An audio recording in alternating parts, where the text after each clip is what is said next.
Brown, en tout cas, il a été placé en garde à vue, ça c'est sûr et certain. Hein, ça a été confirmé notamment par plusieurs médias. Maître Avis Bitton, pourquoi il a été placé en garde à vue déjà ? Alors, dans ce genre d'affaires criminelles graves, à partir du moment où il y a une plainte et que les policiers n'ont pas de raison de penser que la plaignante est instable, affabulatrice, effectivement, ils vont rechercher la personne, l'interpeller et la placer en garde à vue. C'est la procédure classique pour ce genre d'affaires graves. Bien sûr, et on me dit, voilà, cette fois-ci c'est bon, que vous n'avez pas précisé effectivement qu'il avait dit qu'il avait tapé Rihanna. Voilà, c'est ce qu'on me dit. Voilà, mais voilà, c'est une petite parenthèse. Revenons quand même sur les faits, hein, parce que c'est l'info qu'on a appris ce matin. Chris Brown qui a été placé en garde à vue. Que va-t-il se passer maintenant, maître ?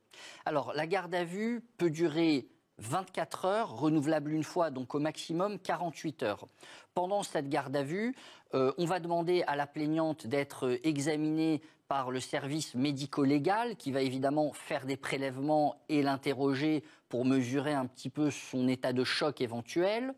Et il va probablement y avoir une confrontation entre la plaignante et le suspect.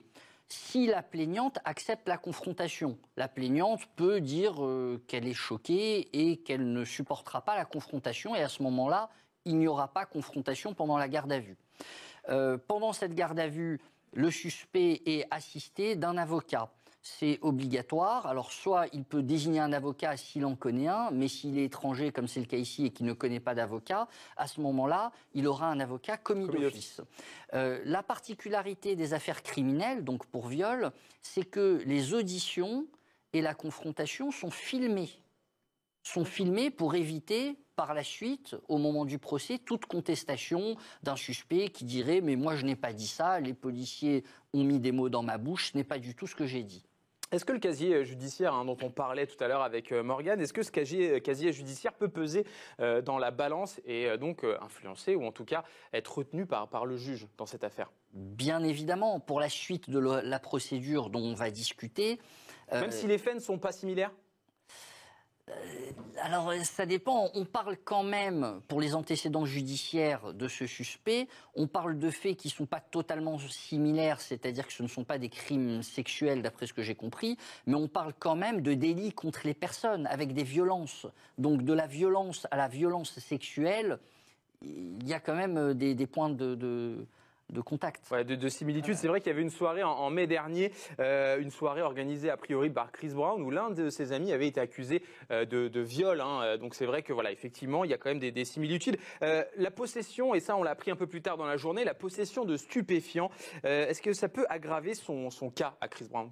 Alors, si on parle strictement de la possession, de la détention de stupéfiants, ça n'est pas une circonstance aggravante du viol. En revanche, s'il a commis ce viol, je rappelle qu'il est présumé innocent. Toujours, bien sûr. S'il a commis ce viol en étant, lui, sous l'emprise de stupéfiants, à ce moment-là, effectivement, ça devient un viol aggravé et la peine qu'il encourt, la peine de réclusion criminelle, n'est plus de 15 ans, mais de 20 ans. D'accord, donc c'est 15 ans... plus 5 ans s'il est en possession, en tout cas s'il a commis ce crime sous l'emprise de stupéfiants. Et si c'est un viol en groupe, en réunion, est-ce que ça se cumule ou finalement c'est 20 ans, c'est la peine maximum ?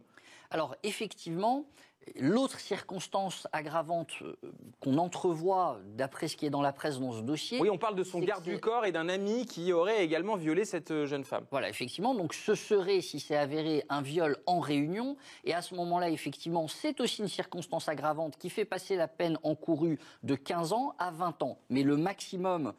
qu'il y ait une ou deux circonstances aggravantes, le maximum, c'est 20 ans. Et n'oubliez pas qu'on parle ici d'une peine maximale. C'est-à-dire qu'évidemment, si l'affaire devait être envoyée devant une cour d'assises, la cour d'assises pourrait décider de n'infliger qu'une peine de 15 ans ou 10 ans si elle le reconnaît coupable, bien évidemment. Le grand maximum, c'est 20 ans. Tiffany, il y a d'autres stars américaines en ce moment qui sont aussi accusées d'agression sexuelle, comme Chris Brown. Il y en a d'autres. Il y a Kevin Spacey, R. Kelly et d'autres. C'est assez étonnant dans des affaires qui sont, alors pas tout à fait identiques. Certaines sont en voie d'être réglées, d'autres ont déjà été réglées d'ailleurs. Justement, le 6 octobre 2017, on parle parle de Harvey Weinstein, lui qui a été donc accusé d'agression sexuelle. Et justement, avec cette scandaleuse affaire, le mouvement MeToo a vu le jour. Il a été accusé par une centaine de femmes d'agression donc sexuelle ou de viol. Lui, il plaide bien évidemment non coupable.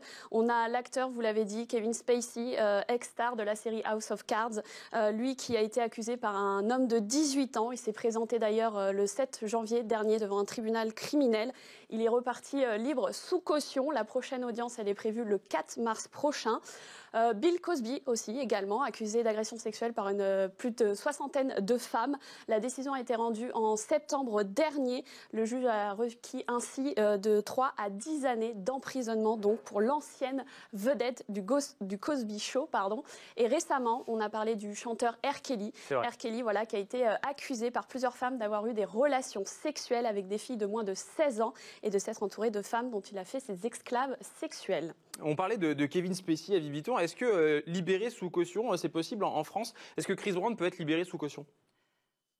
Théoriquement, c'est possible en France. Il m'est arrivé, notamment récemment dans une affaire de viol contre un ressortissant étranger, d'obtenir sa remise en liberté moyennant le versement d'une caution. Mais c'est rare, c'est difficile à obtenir. Parce qu'on imagine que Chris Brown ne peut pas s'enfuir. A priori, il est connu dans le monde entier. On pourrait se dire qu'il a de l'argent aussi, donc non. La justice peut considérer qu'il y a un risque de fuite, qu'il peut effectivement très facilement, avec l'Union européenne, prendre un train, aller en Belgique sans avoir à présenter un passeport. Donc il y a quand même des risques. Et il n'est pas évident que la justice accepte sa remise en liberté sous caution. Admettons qu'il y ait d'autres femmes qui se manifestent, qui auraient été aussi victimes de Chris Brown. Est-ce que c'est une circonstance aggravante? Évidemment que ça pèserait dans le dossier, mais pour le moment, c'est une hypothèse purement théorique. Bien sûr. Et la justice américaine peut demander l'extradition de Chris Brown? C'est possible, ça? Oui, la justice américaine, étant donné que c'est un de ses nationaux, un ressortissant américain, elle peut tout à fait demander effectivement son extradition pour qu'il soit jugé aux États-Unis. Eh bien, écoutez, on l'a bien compris, maître Vibiton. Voilà, Chris Brown qui risque jusqu'à 20 ans de prison. Voilà, en tout cas, il faut bien évidemment rappeler que, à l'heure où l'on parle, il est bien sûr présumé innocent et l'affaire continue d'évoluer.